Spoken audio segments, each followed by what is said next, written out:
Ready? Next chapter in the snake mystery, chapter 2. Cam and Eric turned to look at the man. Mrs. Jansen turned too. Many people gathered near the cement lions to see what was happening. The man threw a sandwich to the sidewalk. He jumped up and moved to a higher step. Near him was a young woman with long blonde hair. At her feet was a large burlap bag. A snake had crawled out of the bag. Hiss! The snake looked around. Its forked tongue darted out of its mouth. Hiss! It turned toward two old women who were walking by. "Help! Help! I'm afraid of snakes!" one of the women yelled. "Well, I'm not," the other woman said. Then she put her hands on her hips, leaned forward, and said to the snake, "Sss, sss, yourself." The young woman grabbed the snake. She put it in the burlap bag and held the bag closed. The man walked over and pointed to a sandwich on the sidewalk and shouted, "That snake bit my cream cheese sandwich." "I'm sorry," the young woman said, "but I'm sure Scaly didn't bite your sandwich. He doesn't eat bread or cream cheese. He only eats live mice." "Yuck," someone in the crowd said. "Live mice?" someone said. "That's disgusting." The man looked at his sandwich. It was on the sidewalk, and two pigeons were pecking at it. "Here," the young woman said. She gave the man some money. "I'm sorry, why don't you buy something else to eat?" The man took the money. "I'm not afraid of most animals," the man said as he walked toward a hot dog and soda wagon, "but that's a scary snake."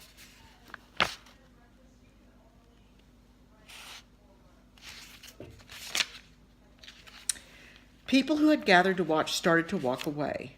"Wow," Eric said, "that's why I love being in the city. You can see just about anything here." "Hey, Mom," Cam said, "the red light of your camera is still on.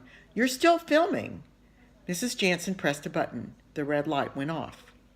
Before the man screamed, Before the man screamed, I was looking at you through the camera and filming. When he yelled, "Help!"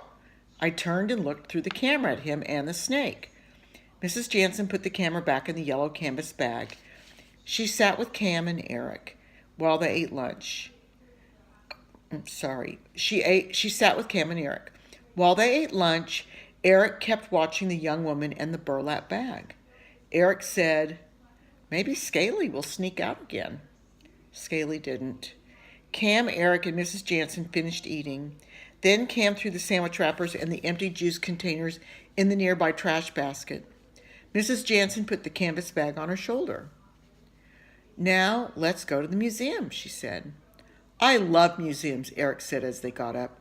"At the Kurt Daub Museum, I saw an old airplane and dinosaur skeletons." "That's a science museum. We're going to an art museum," Mrs. Jansen explained. "I like art too," Eric said. They walked down a few steps to the sidewalk. Someone wearing sunglasses, a blue hooded sweatshirt, and jeans walked down as well. Cam, Eric, and Mrs. Jansen walked to the corner. The person in the blue sweatshirt was right behind them. Eric whispered, "I think we're being followed." Cam turned to look at the man. His face was hidden behind his sunglasses and inside the hood of his sweatshirt.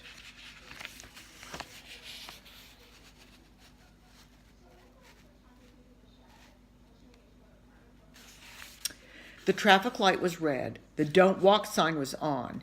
Cam, Eric, and Mrs. Jansen stopped at the corner and waited for the light and the sign to change. The man in the sweatshirt grabbed the canvas bag off Mrs. Jansen's shoulder. He ran across the street, still holding the bag. "Help! Help!